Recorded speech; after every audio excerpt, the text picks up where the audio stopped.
Good evening to those of you accessing this conference a little bit later. Welcome to 2023 conference with Dr. William Lane Craig on the historicity of Jesus. Radu, if you want to translate. Da, bun găsit tuturor celor care sunteți împreună cu noi. Suntem împreună cu doctorul William Lane Craig la o conferință tare specială legată de istoricitatea învierii lui Isus Hristos.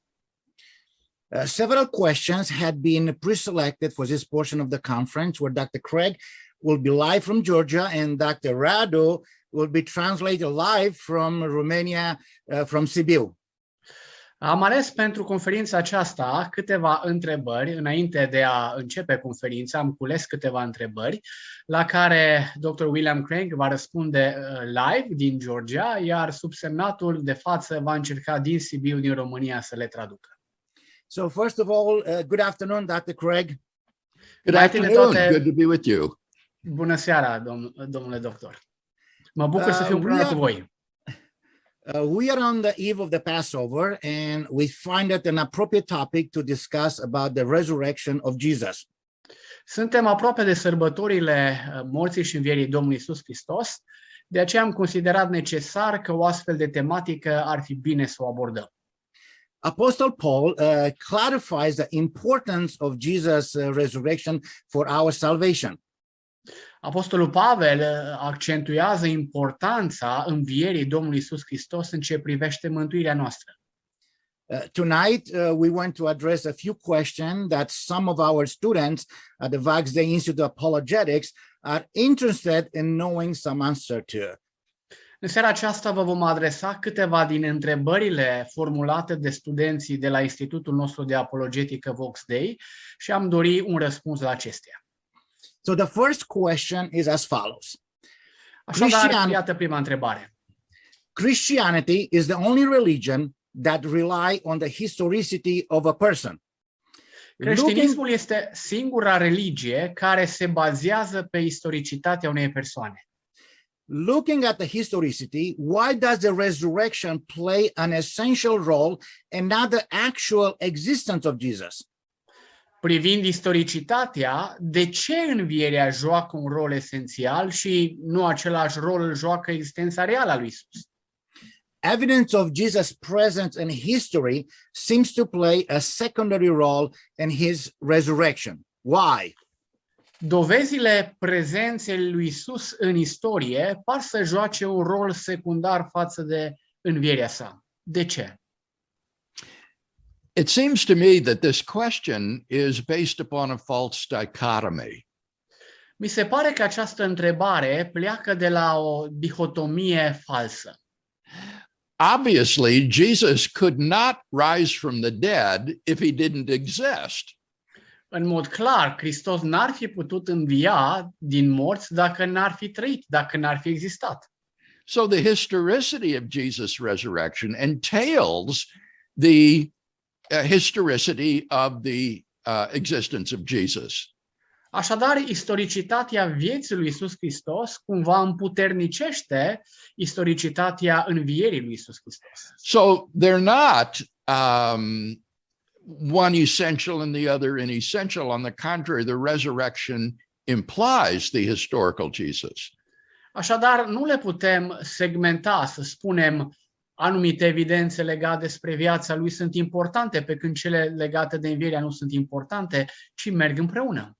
In addition, I think it's important that we distinguish between the event of the resurrection and the evidence for the resurrection. În cele din urmă, cred că trebuie să facem o diferență între evenimentul învierii și evidențe pentru atestarea învierii. The event of the resurrection is truly essential to Christianity. Evenimentul învierii este cu adevărat esențial pentru creștinătate. But the evidence for the resurrection is not essential to Christianity. Dar evidențele pentru înviere nu sunt în mod necesar absolut esențiale. When you think about it, most events in history that have actually occurred may be such that we have no evidence for them. Spre exemplu, când ne referim la anumite evenimente istorice care s-au întâmplat, realizăm că pentru multe dintre ele nu avem dovezi sau evidențe. I regard it as highly surprising and extraordinary that we do have such good evidence for Jesus' resurrection. Mie mi se pare interesant și fascinant că, referindu-ne la evenimentul învierii lui Isus Hristos, avem atât de multe dovezi și evidențe. But that evidence is not essential to the event or historicity of the resurrection itself. Dar aceste evidențe sau dovezi nu sunt esențiale în mod direct pentru evenimentul învierii lui Isus Hristos. So what role in Christianity does the event of the resurrection play? În altă ordine de idei, ce rol are evenimentul învierii în istoria creștinătății? It seems to me that it is twofold. Mie mi se pare că l-am putea privi în două direcții. First, as I explained in the lecture, the resurrection is God's decisive public vindication of Jesus' radical claims and his atoning death. Mai întâi de toate, așa cum am arătat și în prelegere, afirm că învierea reprezintă dovada incontestabilă pe care Dumnezeu a dat-o afirmațiilor făcute de Isus Hristos că El este Dumnezeu. But secondly, I think that Jesus' resurrection is actually a necessary implication of his atoning death for our sins. În al doilea rând, a spune că evenimentul învierii atacă și problema justificării în urma morții sale ispășitoare. On the cross, Jesus paid the penalty for our sin that we deserved. Pe cruce, Hristos a plătit plata cuvenită păcatelor noastre. In the Bible, the penalty for sin is death. În Scriptură înțelegem că plata păcatului este moartea.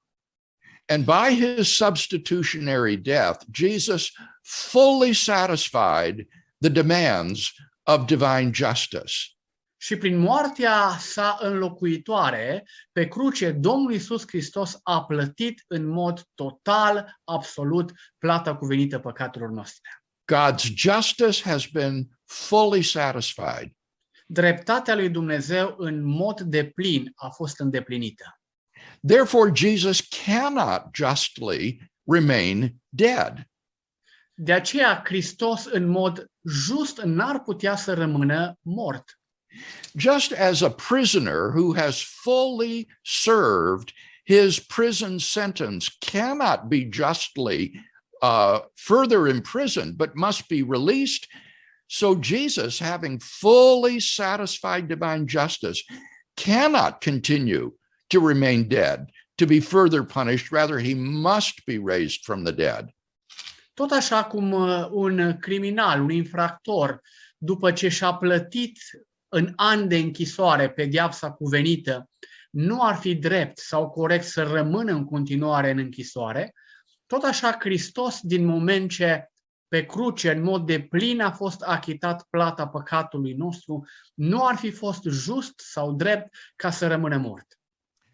So, in summary, Jesus' resurrection serves as a divine vindication of his personal claims, and secondly, it is a necessary consequence of his fully satisfying divine justice on our behalf. În concluzie, a spune că Isus Hristos, prin învierea sa, a dovedit pe deplin afirmațiile făcute că este Dumnezeu și, în al doilea rând, în mod just, trebuia să învie, întrucât pe cruce a achitat în mod deplin și total plata păcatelor noastre. Thank you so much. And another question, interesting question. It's comparing the synoptic gospels, Matthew, Mark, and Luke. Mulțumesc frumos pentru răspunsul oferit. Trecem la a doua întrebare, din nou o întrebare interesantă. Comparând evangheliile sinoptice, Matei, Marcu și Luca, 91% of Mark's Gospels are contained in Matthew. 91% din evangheliile lui Marcu sunt cuprinse în Matei. Din Evanghelia lui Marcu este cuprinsă în Matei. While 53% of Mark is found in Luke. În timp ce 53% din conținutul Evangheliei după Marcu se găsește în Evanghelia după Luca. Did the authors rely on common sources? S-au bazat autorii pe surse comune? Were they interdependent? Erau ele interdependente? I think the answer is yes, they were interdependent. Răspunsul meu este da, ele au fost interdependente. Matthew and Luke clearly knew the Gospel of Mark. Matei și Luca în mod evident cunoșteau Evanghelia după Marcu. And there are many scholars who believe, I think quite plausibly, that Luke also knew the Gospel of Matthew.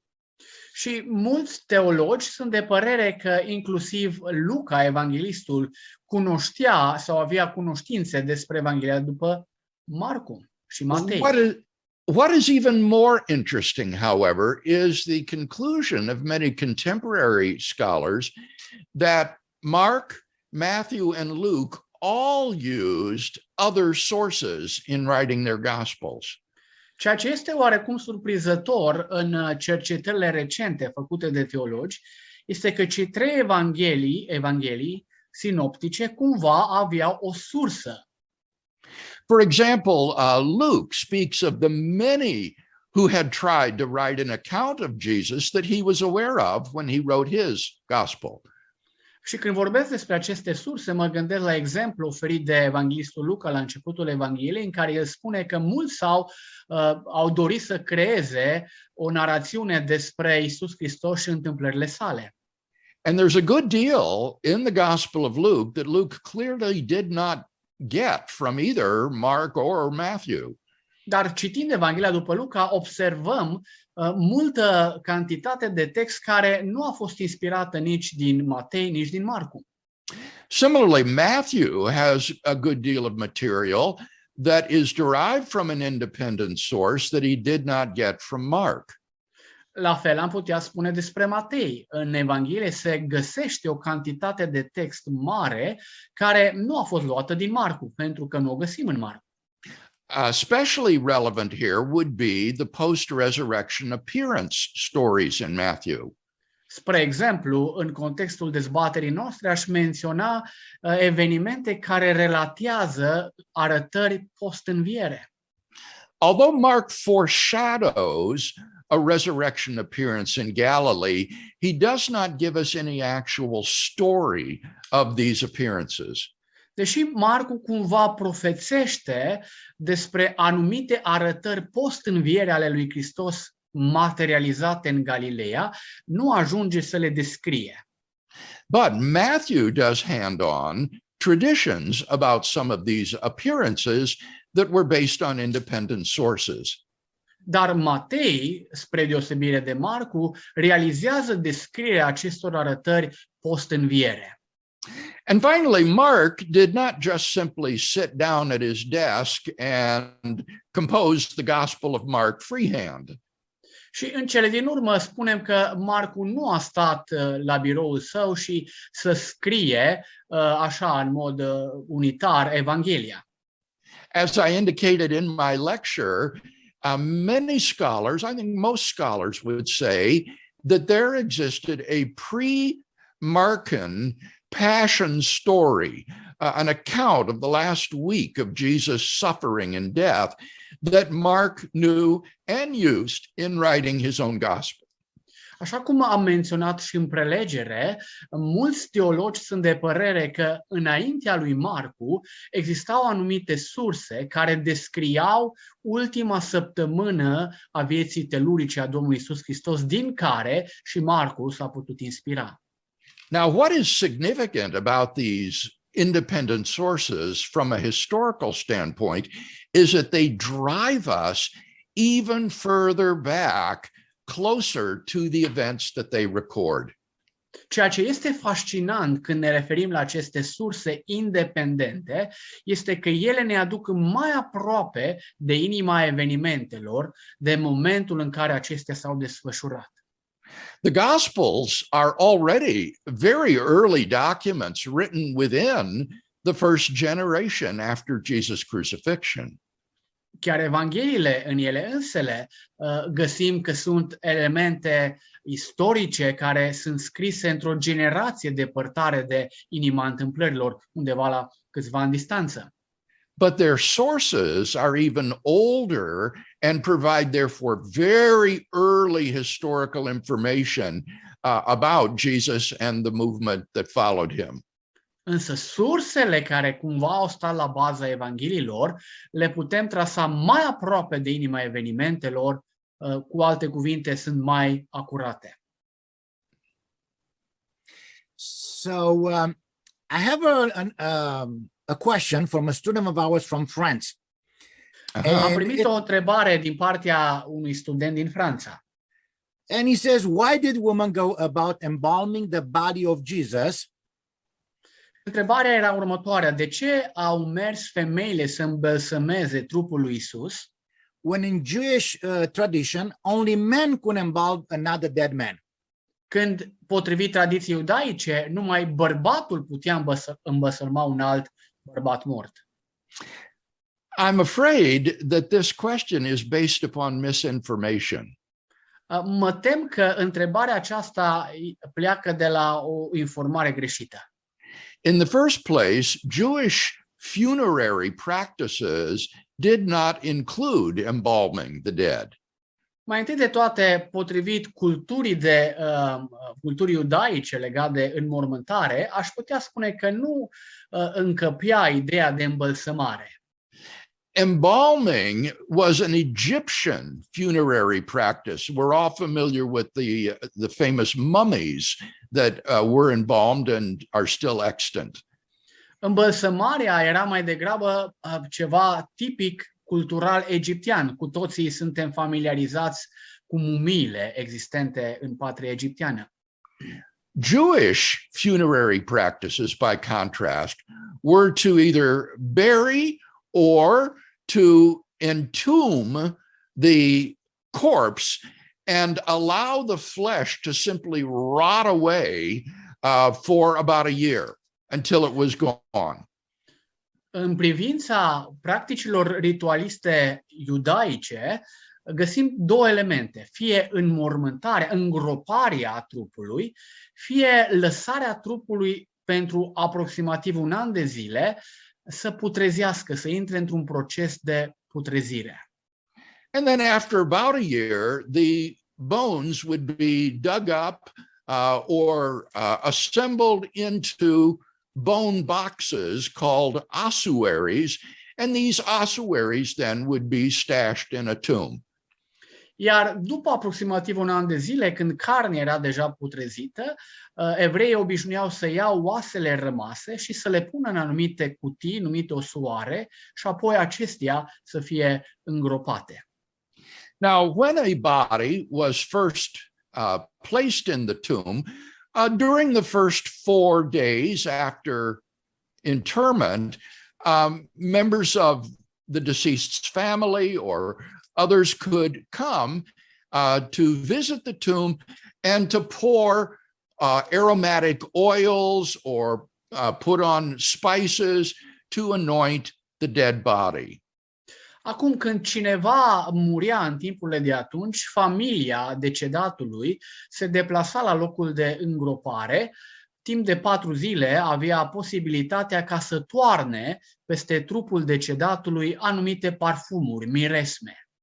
And this was evidently the intention of the women who visited the tomb that early Sunday morning.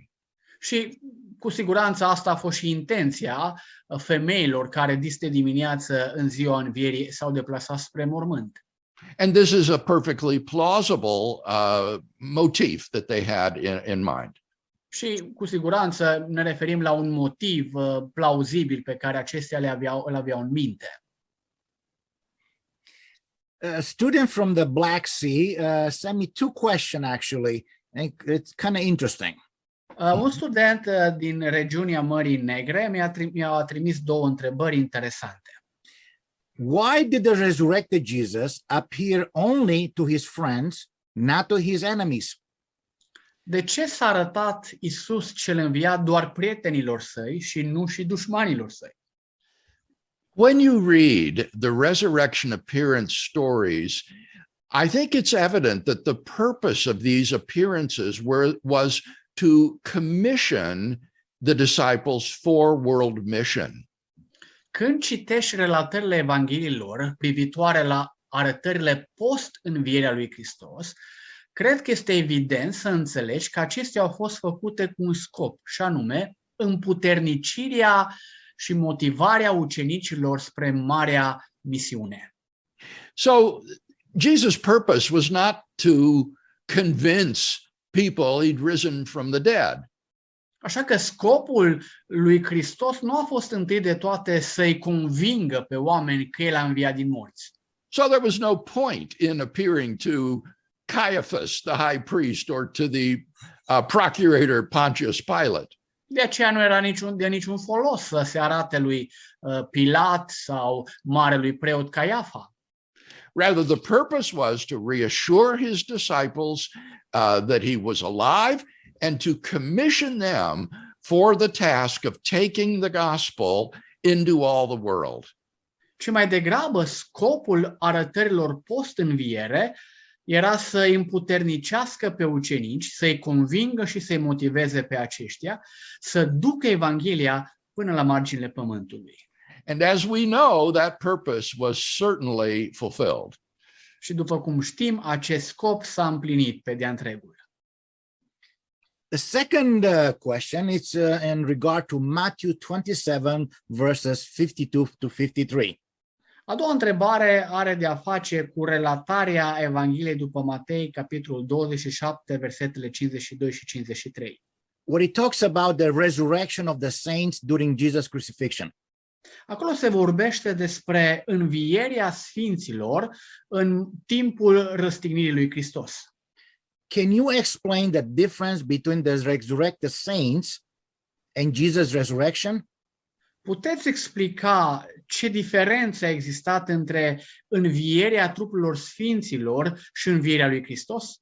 What was the purpose of this divine act? În cele din urmă, care a fost scopul acelui act divin? Well, this is certainly one of the most puzzling and strange passages in the Gospels. Cu siguranță mi-ați prezentat unul dintre cele mai controversate și problematice pasaje din Evanghelie. I think the first question to be asked is whether or not Matthew intends this to be taken literally. Aș începe întrebând altfel textul. Oare Matei vrea ca noi să tratăm acele versete în mod literal? It's not at all obvious that this is meant to be literal. După cum se desfășoară argumentul acolo, par să înclin să cred că nu e vorba de un context literal care trebuie luat în vedere. It was typical of first century authors to describe events that they thought were of earth-shattering significance in terms of divine signs and extraordinary wonders that would show the truly staggering importance of this event. Era ceva tipic pentru un scriitor al primului veac, iudeu, ca în momentul în care prezintă un eveniment de o maximă valoare și importanță, să folosească în descrierea sa evenimente șocante, dramatice, prin care să scoată în evidență importanța evenimentului pe care urma să-l descrie. And so when you read Matthew's account of Jesus' death, it describes the rocks being split open, the curtain in the temple being torn in half from top to bottom, and these Old Testament saints rising from the dead. Așa că atunci când citești descrierea evanghelistului Matei referitoare la marele eveniment al morții și învierii lui Hristos, vei vedea elemente dramatice, cum ar fi aducerea la viață a sfinților din Vechiul Testament, ruperea cataplasmei din templu și alte evenimente asemănătoare.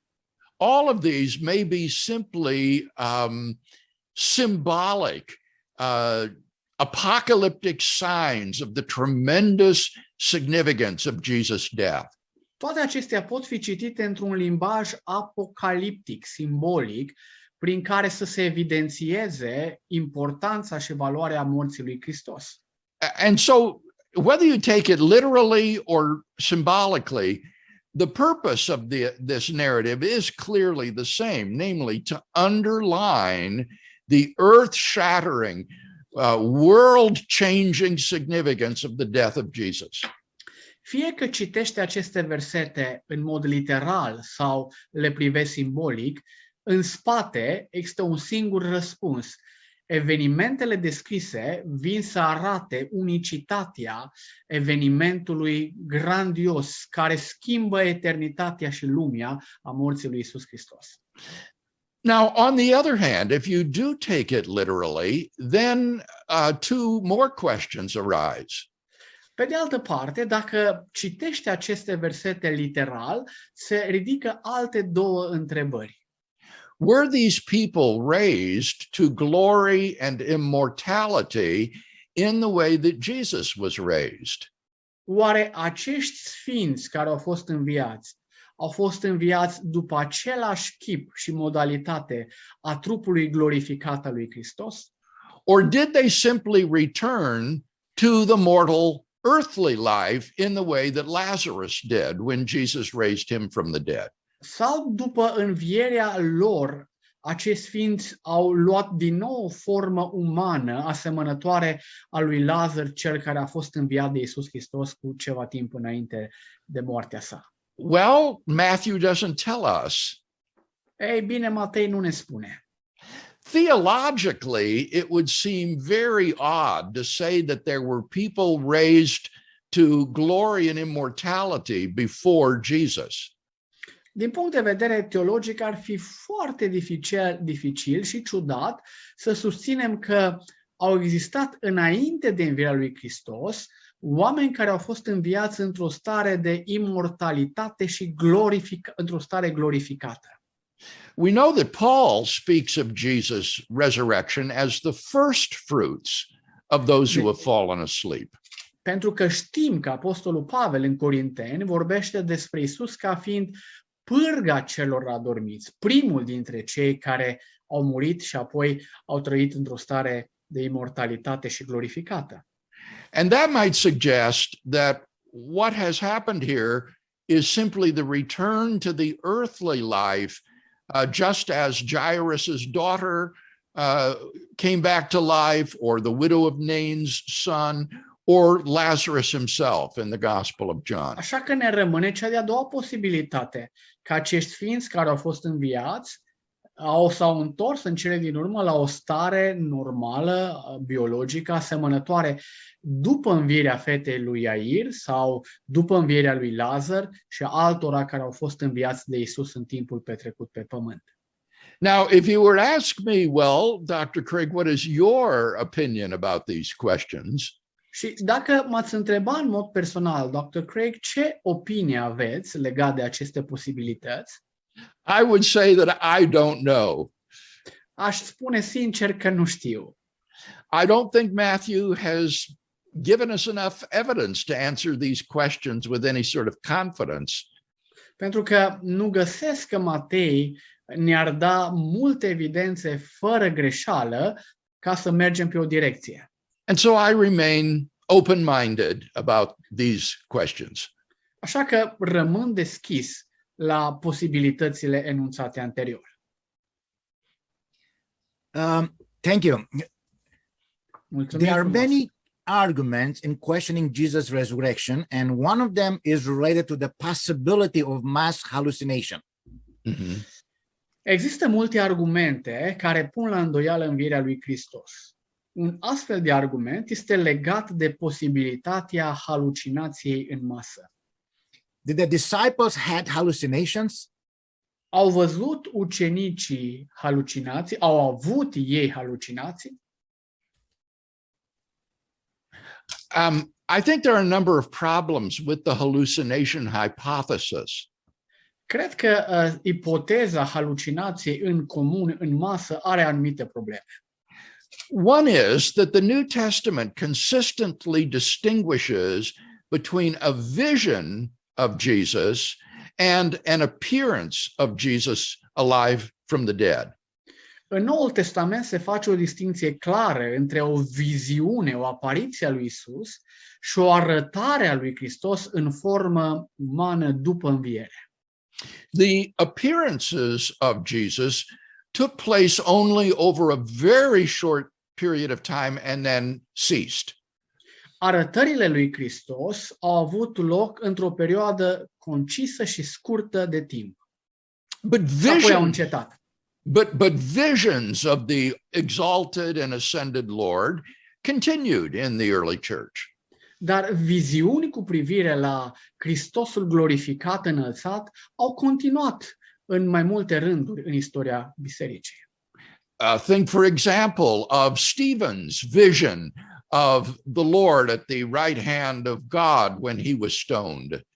Spre exemplu, mă gândesc la primul martir Ștefan. În momentul în care era martirizat, el îl vede pe Hristosul glorificat. In the book of Acts, Paul says that Jesus appeared to him in visions to guide him in his mission. În Cartea Faptele Apostolilor, Pavel ne comunică faptul că el l-a văzut pe Hristos într-o astfel de apariție care să-l conducă ce să facă. And of course, the book of Revelation presents itself as a magnificent vision of Christ in glory. Și desigur, cartea Apocalipsa se încheie cu o prezentare magnifică a lui Hristos în glorie. So the question is, what is the difference between a vision of Jesus and an appearance of Jesus? Așa că întrebarea s-ar pune, care este diferența între o apariție a lui Hristos, o viziune a lui Hristos și o arătare a lui Hristos? Well, it seems to me that the most plausible answer to that question is that visions were entirely intramental. They were just in the mind, even if they were caused by God, whereas an appearance was extramental, taking place in the real world. Mi se pare că atunci când vorbim de viziune sau apariție, acestea au loc intramental, în interior, chiar dacă sunt cauzate de Dumnezeu, pe când arătarea lui Hristos se întâmplă în afara minții mele, la fel sub binecuvântarea lui Dumnezeu.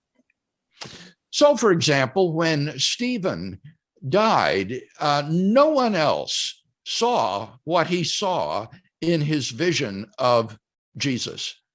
Spre exemplu, când Ștefan își dădea Duhul, nimeni altcineva nu a văzut ce a văzut Ștefan, și anume să-l vadă pe Isus glorificat. But in the Gospels, the resurrection appearances were physical and tangible, and anyone who was there would have seen them. Arătările lui Hristos în Evanghelie, spre de altă parte, erau tangibile, într-o formă fizică și oricine ar fi putut să-l vadă pe Isus. Paul's experience on the Damascus road was unusual in that it occurred so much later than the other resurrection appearances and seemed to be semi-visionary in nature. Pe de altă parte, arătarea lui Hristos pe drumul Damascului pentru Pavel este un fel de arătare semi-vizionară. Se întâmplă la ceva ani distanță de arătările lui Hristos. But it was not purely visionary because it also had extra mental accompaniments, namely the light and the voice, which were experienced by Paul's traveling companions. Dar n-am putea să încapsulăm această experiență a lui Pavel ca fiind simplă, intramentală, întrucât ea are și alte elemente, cum ar fi o lumină puternică și vocea pe care Pavel o aude. So I think that the first problem with the hallucination hypothesis is that it cannot explain this difference drawn in the early church between a vision of Jesus and an appearance of Jesus. Așa că prima problemă cu halucinația în masă este că cei care susțin această ipoteză nu pot explica diferența găsită în biserica primară între viziunea cu privire la Isus și arătarea lui Isus.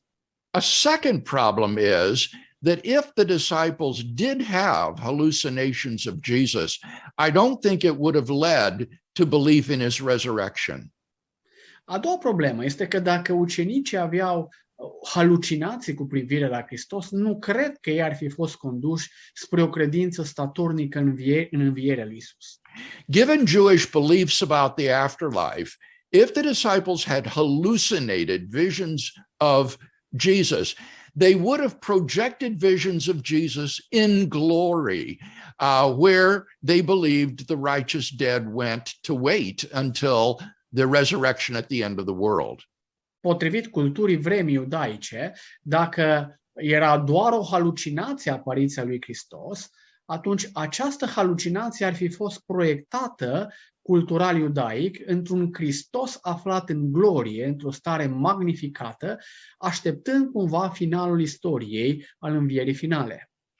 But then Judaism had a category ready to hand to explain such heavenly visions of Jesus.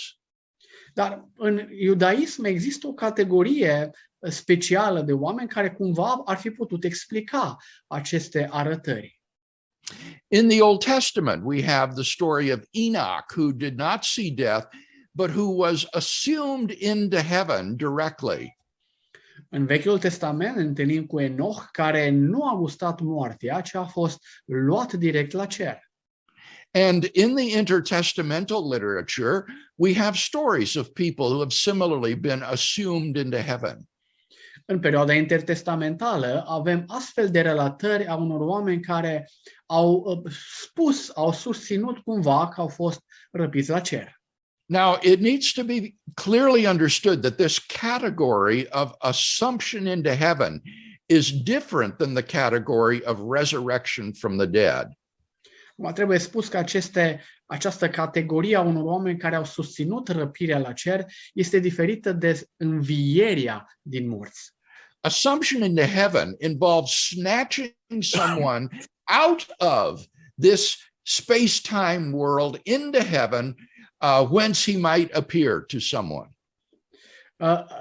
Luarea sau ridicarea la cer presupune să fie răpit de pe pământul acesta, fără să guși cumva moartea.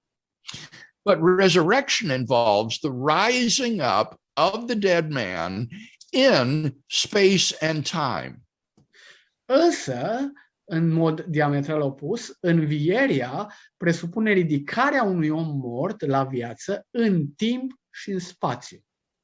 And therefore, given their typical Jewish beliefs, if the disciples had hallucinated visions of Jesus, it is far more plausible that they would have explained this by saying God has assumed him into heaven and glorified him.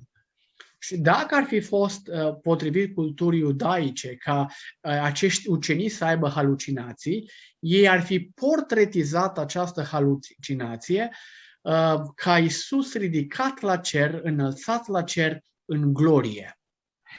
But they wouldn't have come to believe in his resurrection from the dead because that contradicted fundamental Jewish beliefs, as I explained in my lecture. Dar n-ar mai fi acolo ucenicii să creadă în învierea lui Isus, pentru că, așa cum am spus anterior, ar contrazice proiecția culturală a vremii. So the second point then is that hallucinations would not have led to belief in Jesus' resurrection, even if they had occurred. Și dacă am presupune că ucenicii au avut halucinații, acestea n-ar fi condus la credința nestrămutată în învierea lui Isus. And the third point that I would make is that hallucinations do nothing to explain the empty tomb. Și în al treilea rând, a spune, halucinațiile nu ajută cu nimic să explice mormântul gol. In order to explain the empty tomb, you have to conjoin to the hallucination hypothesis, another hypothesis, so that explanation is not as simple as the resurrection, and it fails in explanatory scope. Și dacă e să mergi pe varianta halucinațiilor, mai târziu va trebui să mai adaug și alte lucruri, alte ipoteze, ca să susțină ceva ce nu poate să fie susținut. So this third objection is basically that the hallucination hypothesis lacks adequate explanatory scope and therefore is less simple than the resurrection hypothesis. Și aș spune că în al treilea rând că ipoteza halucinațiilor, acesteia îi lipsește un scop explicator, ceea ce îl face mult mai greu de înțeles și de crezut decât a crede în învierea lui Isus. Thank you so much. And the last question, the seventh, it's interesting. I believe it's more of a theological question than apologetic. Mulțumesc frumos pentru răspuns. Ne îndreptăm spre ultima întrebare. A șaptea, cred că este mai teologică decât apologetică. In divine plan include the death and resurrection of Jesus. Planul divin includea sau cuprindea moartea și învierea lui Isus. Why was the resurrection necessary in God's plan? De ce a fost necesară învierea potrivit planului lui Dumnezeu? I don't think that the really interesting question here is why the resurrection was necessary. Îngăduiți-mi să nu cred că întrebarea absolut necesară în acest context este de ce a fost necesară învierea în planul lui Dumnezeu. Rather, the more interesting question is, what is the role played by the resurrection in God's plan? Mai degrabă aș formula în felul următor: ce rol are învierea în planul lui Dumnezeu? Now, maybe God could have adopted a different plan that didn't involve the resurrection. Acum, poate că Dumnezeu putea să adopte un alt plan care să nu includă învierea. Who knows? Cine știe?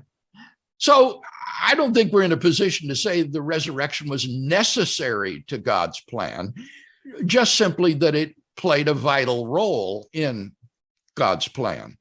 Mai degrabă decât să zic că cumva era necesară planul lui Dumnezeu, mai degrabă aș vrea să vedem ce rol are și ce rol vital până la urmă joacă în planul lui Dumnezeu.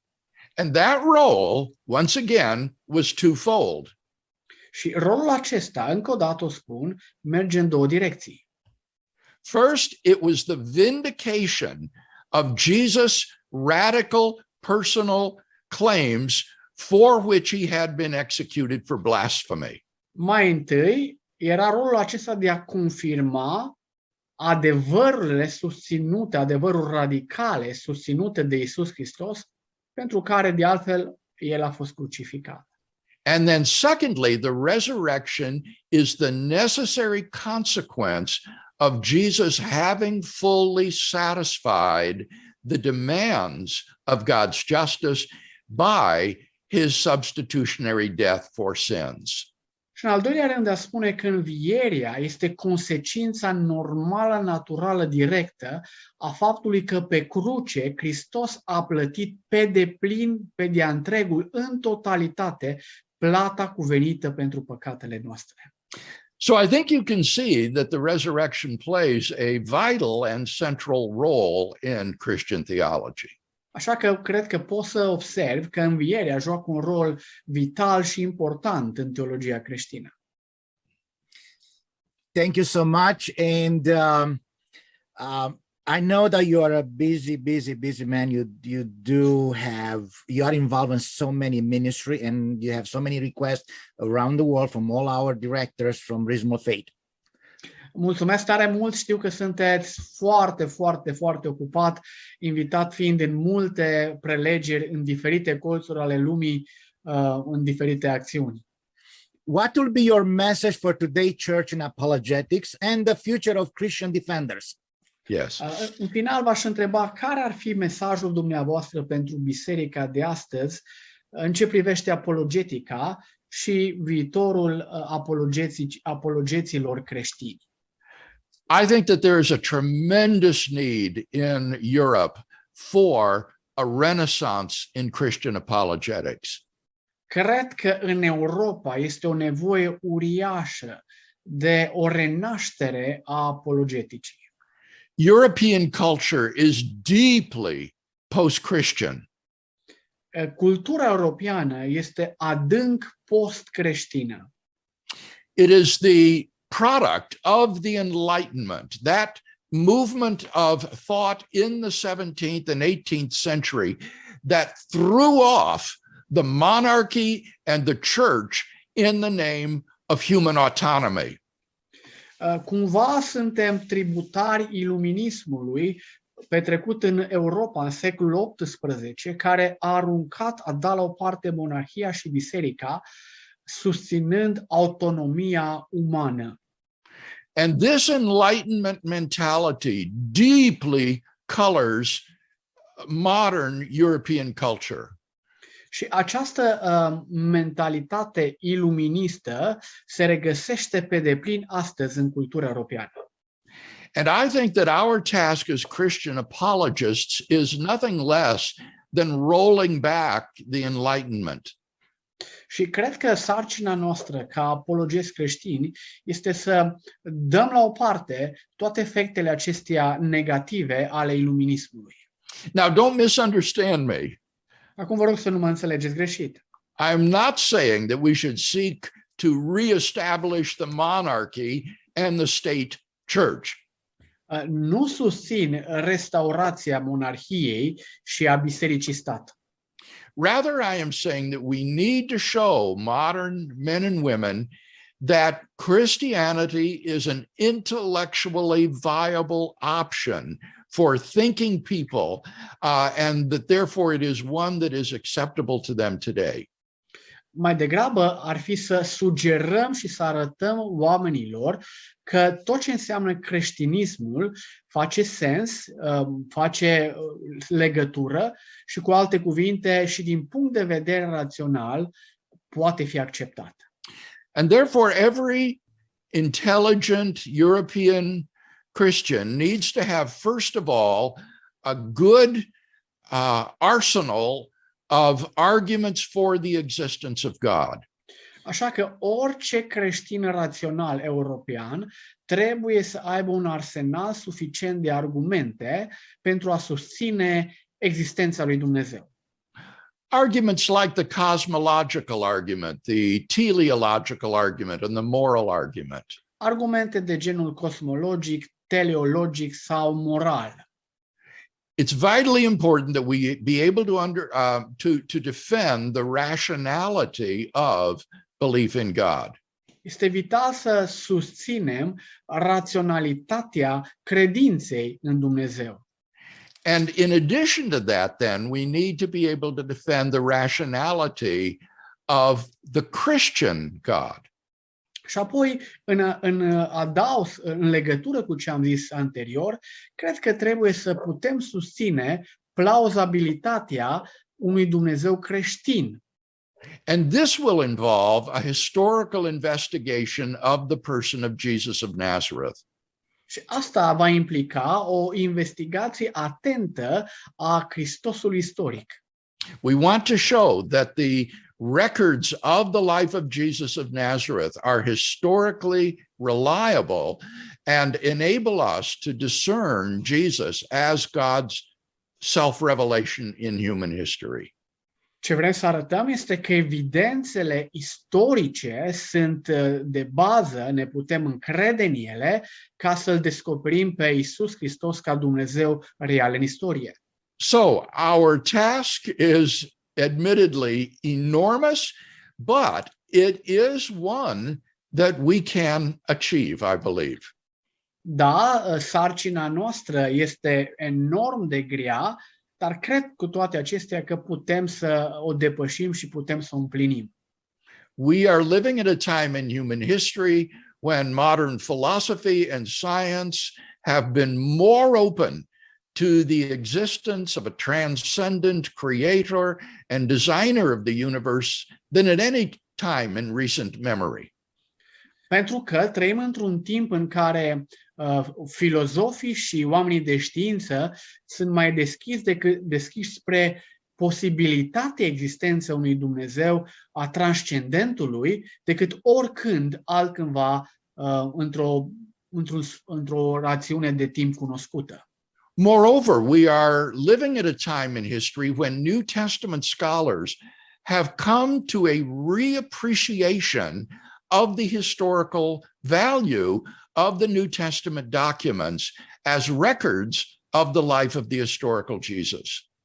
Ba mai mult, a spune că teologii nou-testamentari au accentuat suplimentar astăzi evidențele istorice ale Hristosului istoric, așa cum le prezintă scripturile. It is amazing and marvelous that these two intellectual movements should be going on simultaneously today. Este uimitor că cele două mișcări filozofice cumva merg simultan astăzi. And I thank God to be alive at this time in human history and working in the discipline of Christian apologetics. Și mulțumesc lui Dumnezeu că m-a așezat în acest timp al istoriei pentru a uceniciza creștini în domeniul apologeticii. So I just want to encourage all of our European chapter directors to keep the faith, to fight the good fight, and to study hard and trust God to use your efforts to propagate the kingdom in Europe. Așa că doresc să încurajez pe toți europenii sau directorii de programe apologetice să se țină tare în credința lor, să fie motivați să studieze mult și în același timp încredințați că Dumnezeu este la lucru. Thank you so much, Dr. Craig, and it was an honor, and sorry to take so much time out of your precious time with others too. Entirely my privilege, Octavian. Good to be with you. Mulțumesc tare mult, Dr. Craig, pentru timpul acordat. Știu că v-am răpit mult timp. Răspunsul a fost, privilegiul a fost de partea mea. Thank you.